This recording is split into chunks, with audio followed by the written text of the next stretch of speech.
नमस्कार दोस्तों, क्राइम तक में आप सबका स्वागत है। मैं हूं सुप्रतिम बैनर्जी। वैसे तो हमारे देश में बहुत सारी कहावतें हैं, लेकिन एक कहावत यह भी है कि पुलिस वालों की न तो दोस्ती भली और न दुश्मनी।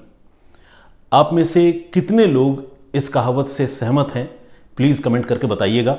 और साथ ही ये भी बताइएगा कि आप में से किस किस का पाला पुलिस से पड़ा है, और अगर पुलिस से कभी पाला पड़ा है तो उसे लेकर आप लोगों के एक्सपीरियंसेस कैसे हैं, तजुर्बे कैसे हैं, ये प्लीज़ कमेंट करके ज़रूर बताइएगा।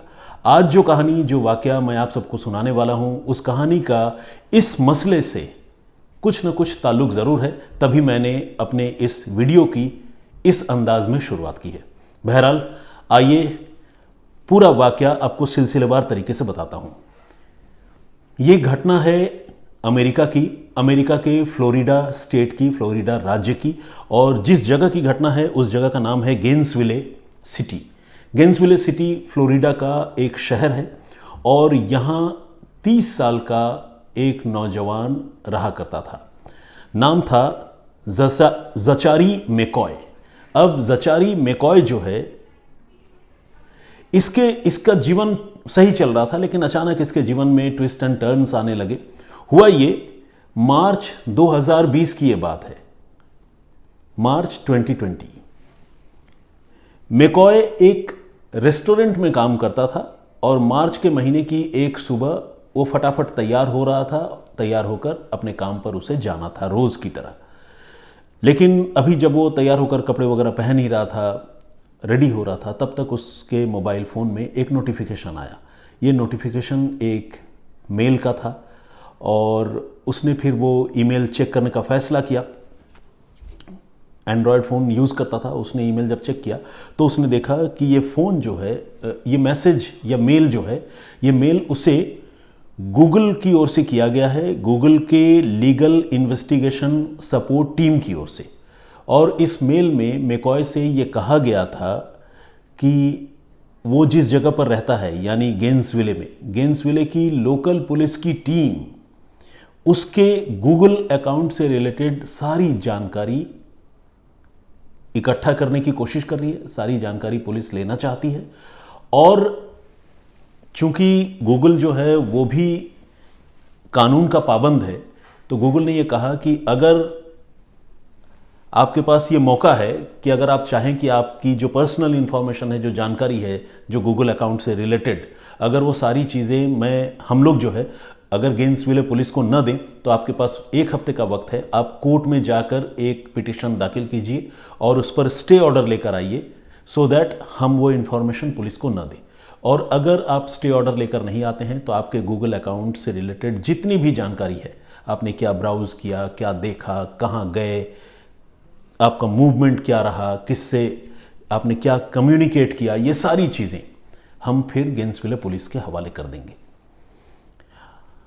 अब 30 साल के एक लड़के के लिए, जिसका दूर दूर तक क्राइम से कोई लेना देना ना हो, यहाँ तक कि क्राइम थ्रिलर मूवीज़ का भी शौक ना हो, वैसे एक लड़के को जब गूगल की ओर से ये मेल आया इन्वेस्टिगेशन सपोर्ट टीम का, तो उसकी तो हवा ख़राब हो गई। उसे समझ में ही नहीं आया कि भाई ये हुआ क्या। मैंने न तो कभी कोई अपराध किया, न किसी अपराधी के साथ मेरी दोस्ती है, और तो और कभी किसी पब में या बार में जाकर कोई ब्रॉल भी नहीं हुआ मेरा किसी के साथ, लड़ाई झगड़ा शराब पीकर जिस तरह से अक्सर हुआ करता है, वो सब भी नहीं हुआ। तो ये मामला क्या है, पुलिस मेरे बारे में जानकारी क्यों जुटा रही है। और ये सब सोचते सोचते जो है मैकॉय लगातार तनाव में डूबने लगा और उसे समझ में नहीं आ रहा था कि आखिर उससे गलती क्या हो गई। अब किससे पूछे, कौन इसके बारे में उसे बता सकता है, उसे ये भी नहीं समझ में आ रहा था। उसे लग रहा था कि अगर मैंने ये सारी बातें किसी को बता दी तो हो सकता है कि लेने के देने पड़ जाए, मामला और कॉम्प्लिकेटेड हो जाए। तो तरह तरह के सवाल उसके मन में थे। और साथ में वो ये भी सोच रहा था कि मैंने अपने मोबाइल फ़ोन का कभी कोई मिसयूज़ भी नहीं किया है, चाहे किसी को डराने धमकाने की बात हो, या कोई फ्रॉड एक्टिविटी में इन्वॉल्व होने की बात हो, या कोई पोर्नोग्राफिक एक्टिविटीज़ में शामिल होने की बात हो। मैंने कभी मोबाइल से कुछ ऐसा किया भी नहीं। मैं लाखों अमेरिकियों की तरह जीमेल इस्तेमाल करता हूँ, गूगल पर चीज़ें ब्राउज़ करके देखता हूँ, यूट्यूब यूज़ करता हूँ। इसके अलावा मेरा और कोई बहुत ज़्यादा इलेक्ट्रॉनिक फुटप्रिंट जिसे कहते हैं वो है भी नहीं।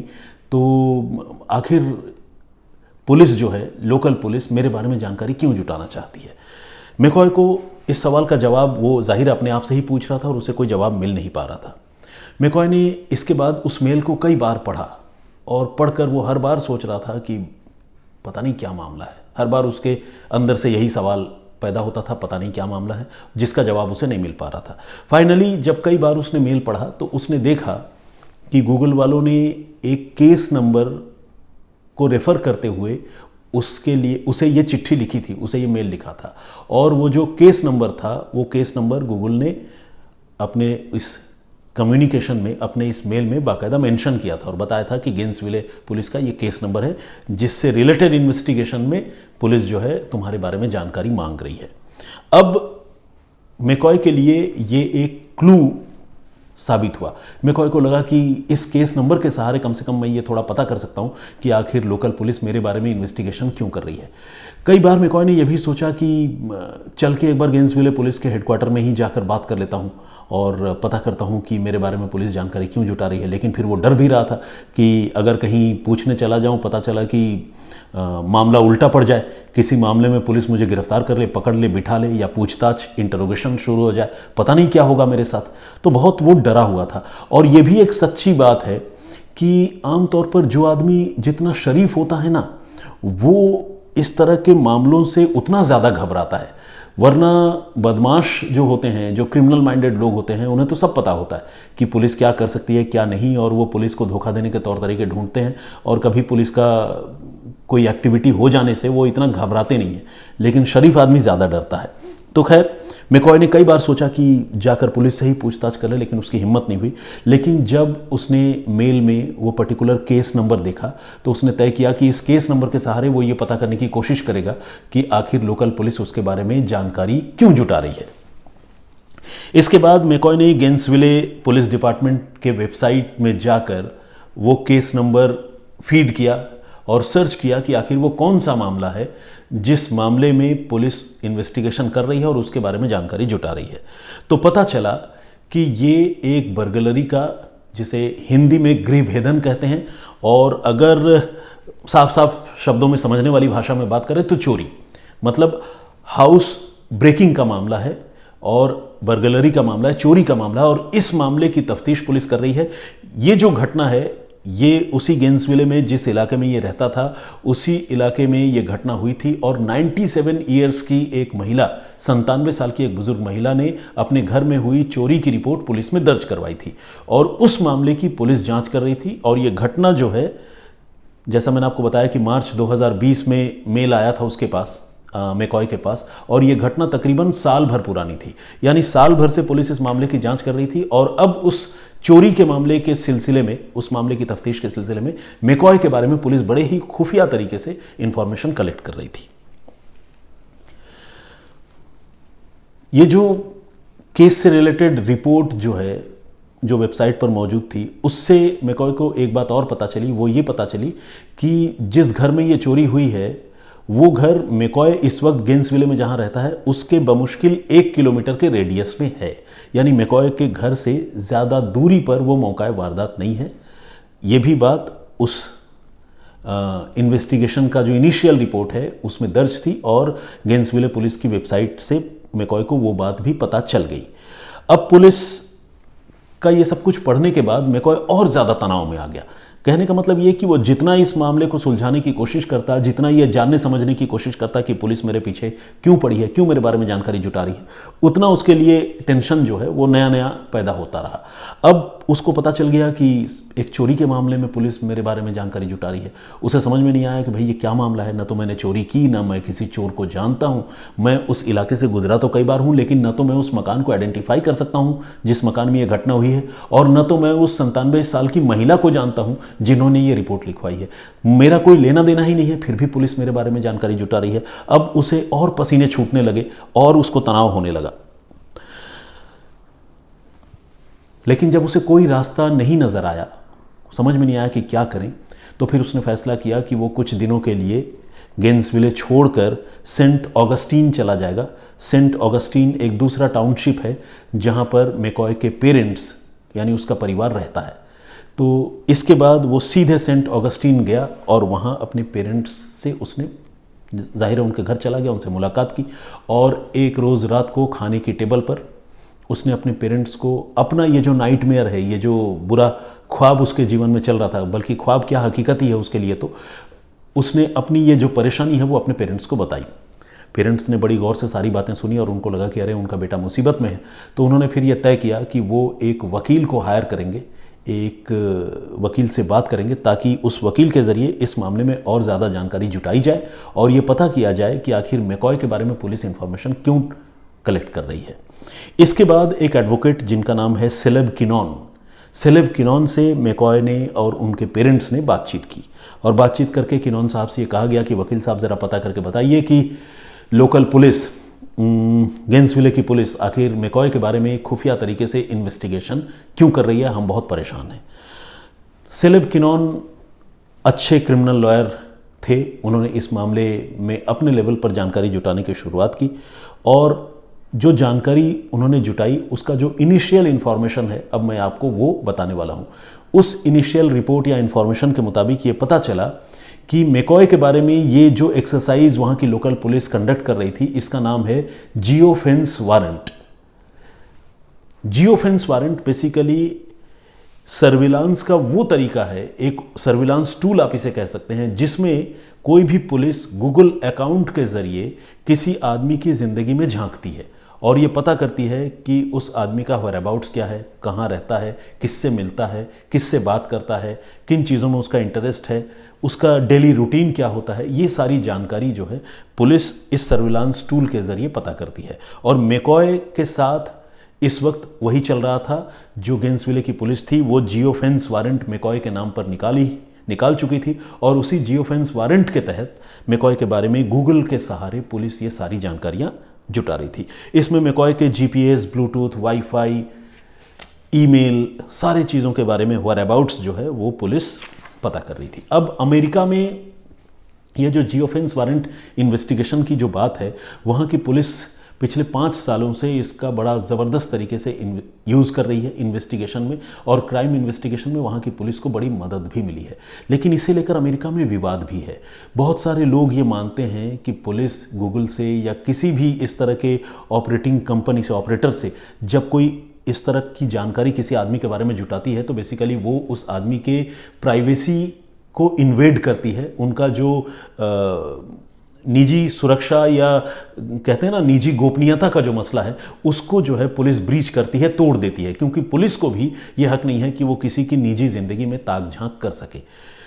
तो खैर ये कानून का भी एक ग्रे एरिया है। ग्रे एरिया, कानून के ग्रे एरिया बेसिकली उसको कहा जाता है जो पूरी तरह से वेल एक्सप्लेन्ड ना हो, मतलब कानून उस मामले पर न तो साफ साफ ये बता पाए कि ऐसा होना चाहिए या ना होना चाहिए। और ग्रे एरिया इस मामले को इसलिए कहा जा रहा है क्योंकि ये तो सच है कि पुलिस को भी किसी की निजी ज़िंदगी में ताक झांक करने का हक नहीं है, लेकिन ये भी सच है कि पुलिस अगर ताक झांक नहीं करेगी, इस तरह से जियोफेंस वारंट के जरिए इंफॉर्मेशन नहीं जुटाएगी, तो पुलिस किसी मामले का इन्वेस्टिगेशन कैसे करेगी? पुलिस किसी के बारे में अगर जानकारी जुटाएगी ही नहीं तो कैसे गुनहगारों को पकड़ेगी? तो इसीलिए ये लीगली भी एक ग्रे एरिया है। तो खैर इस पर अमेरिका में डिबेट चलता रहता है। तो अब मैकॉय जो है वो उसकी परेशानी सुलझी नहीं बल्कि और उलझ गई। उसे ये समझ में नहीं आया कि गूगल के सहारे पुलिस जो है उसका जियोफेंस वारंट क्यों निकाल चुकी है और क्यों उसके बारे में ये सारी बातें पता कर रही है, और वो भी तब जब उसका रिलेशन एक चोरी के ऐसे मामले से जोड़ा जा रहा है जिससे उसका कोई लेना देना नहीं है, उसको पता ही नहीं है। मैकॉय जो है अब वो अपने बारे में और सोचता रहा कि भाई मैंने आखिर किया क्या है कि ये सब कुछ हो रहा है। उसने अपना एंड्रॉयड फ़ोन जिसका वो इस्तेमाल करता था, उसने उस फ़ोन को अच्छी तरह से सर्च किया, सर्फ भी किया उसे, और ये देखा कि उसके फ़ोन में क्या क्या चीज़ें हैं। इसी क्रम में उसने देखा क्या, बल्कि उसे इस बात की तो जानकारी थी ही, लेकिन उसने रिविजिट किया अपने फ़ोन को और देखा कि ले देकर उसके फ़ोन में जो कॉमन ऐप्स और टूल्स है उसके अलावा एक और ऐप था जिसका नाम था run keeper. Basically run keeper app जो है वो किसी आदमी के फिजिकल एक्टिविटी को ट्रैक करने का एक ऐप है, जिसमें ये पता चलता है कि कोई आदमी कितनी राइडिंग कर रहा है, कितनी बाइकिंग कर रहा है, एक्सरसाइज कितना कर रहा है, कब उठता है, कब सोता है। तो इस तरह का एक ऐप भी उसके मोबाइल फ़ोन में था और ये जो मैकॉय है इसे बाइकिंग का यानी बाइक चलाने का और साइकिलिंग करने का बड़ा शौक था, तो इसीलिए उसने स्पेशली ये ऐप जो है अपने मोबाइल फ़ोन में डाउनलोड कर रखा था ताकि इस ऐप के ज़रिए वो अपने बाइकिंग और साइकिलिंग के मूवमेंट को लगातार ट्रैक करता रहे और ये पता करता रहे कि जैसे होता है ना कि आईफोन वगैरह के ज़रिए और दूसरे कई तरह के ऐसे ऐप्स हैं जिससे ये पता चलता है कि दिन भर में हम कितने कदम चले और हमने कितना लीटर पानी पिया। इस तरह के ढेर सारे ऐप्स आजकल आते हैं, तो वो भी एक किसी तरह का एक ऐप यूज़ कर रहा था मैकॉय।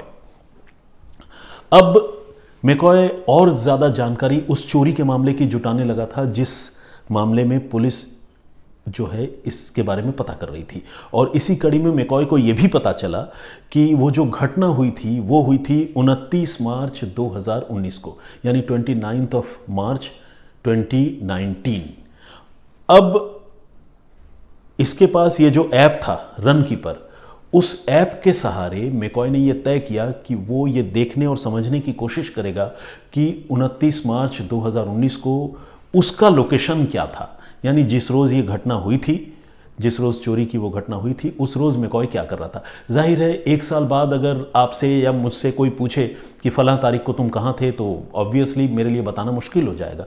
और अगर कोई बहुत बड़ा दिन ना हो मेरी ज़िंदगी का, कोई बड़ा सेलिब्रेशन या कोई अच्छा मौका, तो शायद मैं याद भी ना कर पाऊँ और आप में से भी कोई याद नहीं कर पाएगा कि फ़लाँ तारीख को आप कहाँ थे। तो मैकॉय के ऊपर फ़िलहाल जो गुजर रही थी, मैकॉय भी इसी उलझनों में, इन्हीं मुसीबतों में था, लेकिन इस बीच उसने उस इंसिडेंट की तारीख का पता कर लिया कि 29 मार्च 2019 को चोरी हुई थी। अब मैकॉय ये पता करने की कोशिश करने लगा कि आखिर मैं उस दिन कहाँ पर था। मेरा नाम अगर इस केस से जुड़ रहा है और पुलिस मेरे बारे में जानकारी जुटा रही है, तो मेरे लोकेशन के बारे में भी मुझे पता होना चाहिए ताकि मैं पुलिस को भी आंसर कर पाऊँ कि मैं उसमें इन्वॉल्व हूँ या नहीं हूँ, क्योंकि हो सकता है कि आने वाले दिनों में मुझे अपनी बेगुनाही का सबूत देना पड़े। तो इसी लिहाज से मैकॉय जो है वो रन कीपर नाम का जो ऐप है उसको एक्सप्लोर कर रहा था और ये देखने समझने की कोशिश कर रहा था कि दैट वेरी डे 29 मार्च 2019 उस दिन उसका लोकेशन क्या था। और जब उसने इस ऐप में देखा, चेक किया, तो उसने पाया कि उस पर्टिकुलर दिन में वो अपने घर के बगल में ही, चूंकि वो प्लेस ऑफ ऑकरेंस है जहाँ पर वो घटना हुई थी 1 किलोमीटर के दायरे में, उसने बाइकिंग और साइकिलिंग करते हुए उस मौकाए वारदात के पास से 3 से 4 चक्कर जो है उस रोज़ लगाए थे।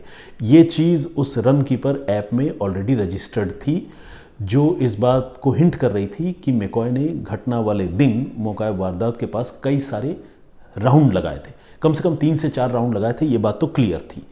अब मैकॉय ने ये बात अपने एडवोकेट को भी बताई। उधर एडवोकेट लगातार इसके बारे में और ज़्यादा जानकारी जुटाने की कोशिश कर रहे थे। मैकॉय को ये भी पता चला कि 97 साल की जिन बुजुर्ग महिला ने वो केस दर्ज करा है, उन्होंने बताया है कि उनके घर से लाखों डॉलर की ज्वेलरी चोरी हो गई है, जिसमें उनका जो एंगेजमेंट रिंग है वो भी चोरी चला गया है। और इत्तेफाक से जिस रोज़ ये चोरी की घटना हुई थी, मैकॉय ने अपने बारे में वो जानकारी जुटा ली थी कि उस चोरी की घटना वाले दिन मैकॉय उस इलाके में रोम कर रहा था, घूम रहा था, ऐसे ही घूम रहा था। लेकिन ये जो घूमने वाली बात है, इसका डेटा गूगल जो है वो एक्वायर कर रहा था, और गूगल के साथ साथ जो रन कीपर ऐप है उस ऐप पर भी ये सारा इन्फॉर्मेशन जो है वो ऑटो फीड हो रहा था। क्योंकि लेखा जोखा इस तरह के ऐप रखते हैं तभी तो आपको अप टू डेट रखते हैं कि आपने कितना कदम चला या कितने राउंड की आपने साइकिलिंग कर ली। अगर वो जानकारी रखेंगे ही नहीं तो फिर आपको कैसे बताएंगे। तो इसीलिए उस ऐप में भी ये सारी चीज़ें रिफ्लेक्ट हो रही थी और दिख रही थी। अब वकील से भी जब उसने चर्चा की तो काफ़ी हद तक अब ये बात साफ हो गई कि मैकॉय जो है वो पुलिस के रडार में सिर्फ इसलिए आ गया था क्योंकि वो चोरी वाली वारदात के रोज़ उस मौके पर जो है वो उस मौके के आसपास बाइक चलाकर कई बार घूम रहा था, घूम चुका था। इसी वजह से प्लेस ऑफ ऑकरेंस जो है, यानी घटना वाली जो जगह है, उसके पास उसकी मौजूदगी और वहाँ बार बार उसका राउंड लगाना, वो जो है उसने एक डेटा जनरेट किया, जिस डेटा के सहारे पुलिस को लगने लगा कि ये जो पर्टिकुलर आदमी है जो इस पर्टिकुलर नंबर का फ़ोन यूज़ कर रहा है या गूगल अकाउंट यूज़ कर रहा है, ये आदमी मौका वारदात के पास मौजूद था। उसके अलावा और भी सस्पेक्टेड लोग होंगे जिनके बारे में गेंसविले की पुलिस जानकारी जुटा रही होगी, लेकिन मैकॉय के बारे में यही जानकारी उस समय पुलिस के पास थी। और इसीलिए पुलिस अब उसको और खंगाल कर ये देखना चाहती थी कि मैकॉय का वाकई उस चोरी के मामले से कोई लेना देना है या नहीं है।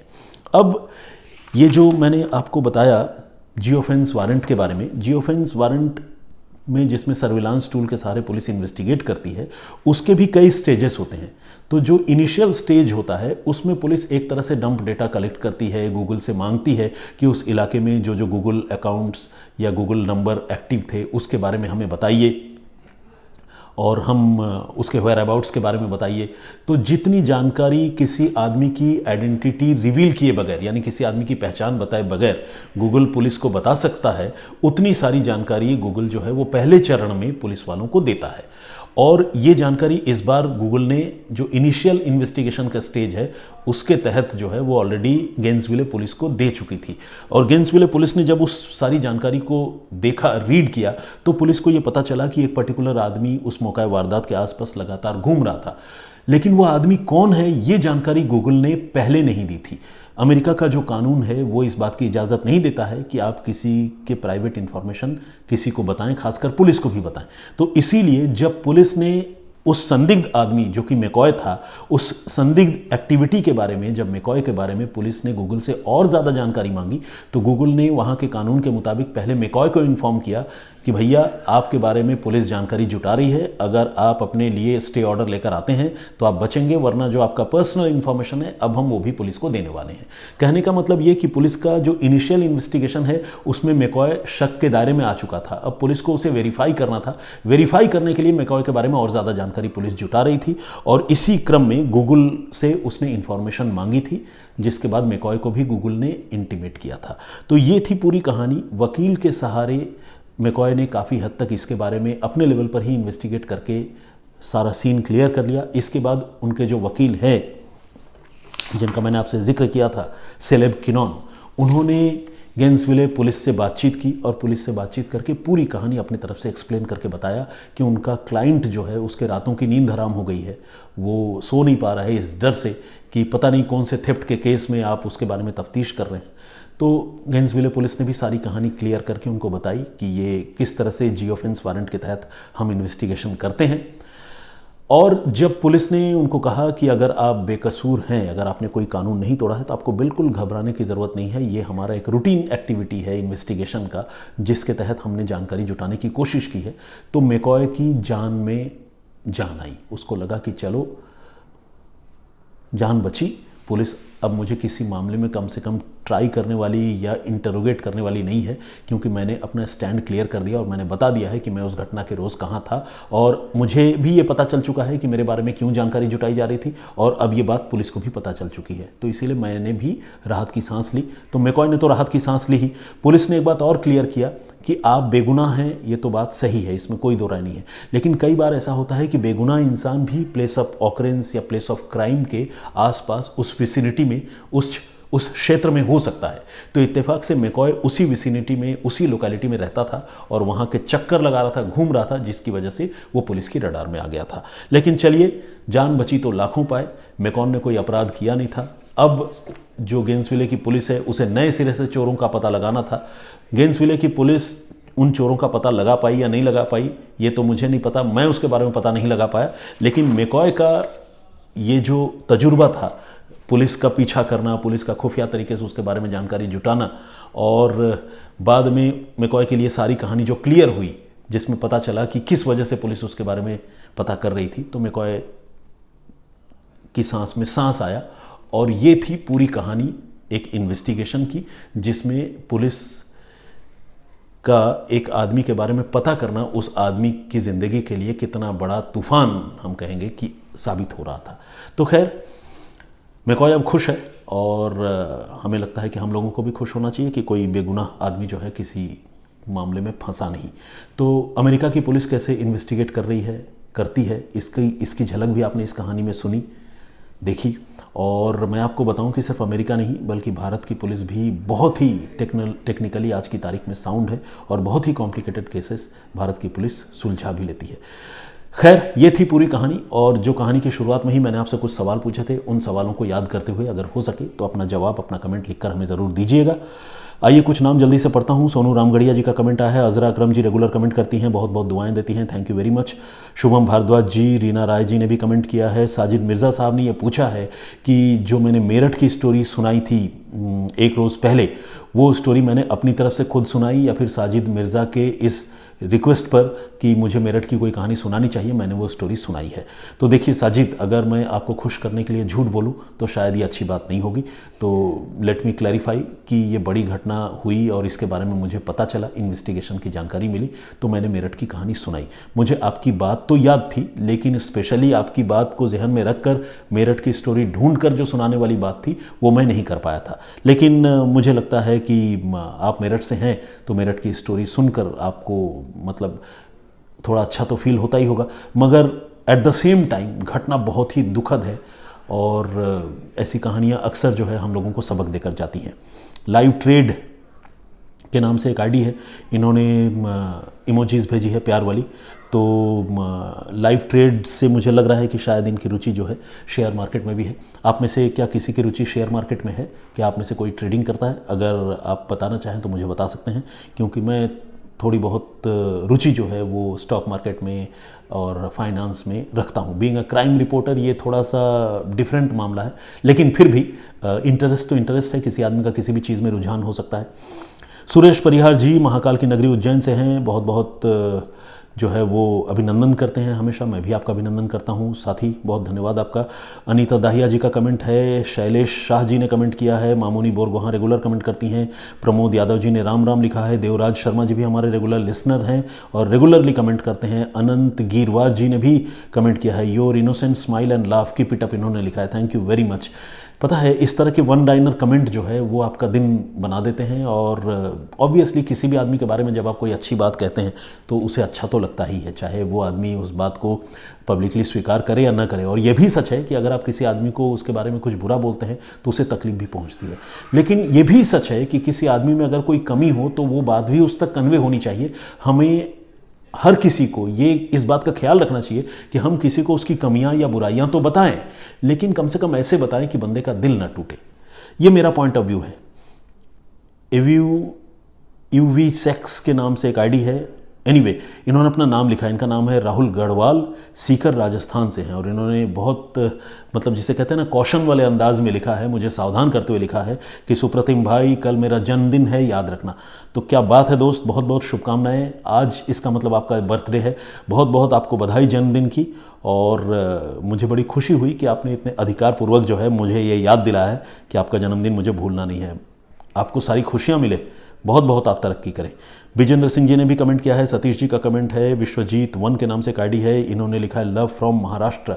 ये पता नहीं प्रीवियसली इन्होंने ही कमेंट किया था या किसी और ने किया था, मैं वो नाम भूल गया हूँ। कुछ हमारे जो लिसनर हैं वो बहुत माइन्यूटली सारी चीज़ें सुनते हैं और मैं कुछ तकिया कलाम जैसे आपको वो कहानी सुनकर बड़ी हैरानी होगी या वो रहस्यमयी तरीके से गायब हो गया, इस तरह की बातें जो मैं कहता हूँ वो बातें जो है हमारे लिसनर जो है बड़ी जिसे कहते हैं ना शिद्दत से सुनते हैं, तो उसे नोटिस करते हैं और उसे लिख कर भेजते हैं। तो लव फ्रॉम महाराष्ट्र लिखा है इन्होंने विश्वजीत जी ने, और ये मराठी मानुष होंगे। इन्होंने लिखा है कि मुझे आपका एक डायलॉग काफ़ी पसंद है, वो रहस्यमयी तरीके से गायब हो गया। तो वाकई ऐसा मैं कहा करता हूँ। Thank you very much for pointing out. Mehtab Idrishi ji का भी कमेंट आया है, बहुत स्वागत आपका। FRG10 PUBG मोबाइल के नाम से इन्होंने कमेंट किया और इन्होंने लिखा है कि सुप्रतिम सर्स प्लेलिस्ट के लिए थैंक यू उन्होंने कहा है, और इन्होंने ये भी लिखा है कि शम सर के बाद सिर्फ सुप्रतिम सर ही हैं। Thank you very much. और भी लोग क्राइम तक में हैं, सारे लोगों के लिए जो है आप अपना प्यार बांटें ज़रूर, क्योंकि प्यार ऐसी चीज़ है जो बांटने से कम नहीं होता।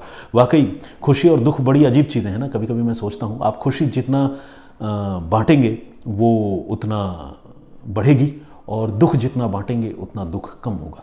तो इसीलिए दिल खोल कर ही रखना चाहिए, चाहे खुशी की बात हो या दुख या गमी की बात हो, अपने लोगों से ज़रूर चर्चा करनी चाहिए। बहुत सारे अपराध की घटनाएं सिर्फ इसीलिए हो जाती हैं कि लोग जो है घुलते मिलते कम हैं, अपने घर वालों से भी दूर रहते हैं, दोस्तों से भी दूर रहते हैं। कई बार अपराध हो जाता है, हत्याएं हो जाती हैं, लाशें सड़ती रहती हैं और किसी को पता ही नहीं चलता कि किसी के साथ इतना बड़ा हादसा हो गया।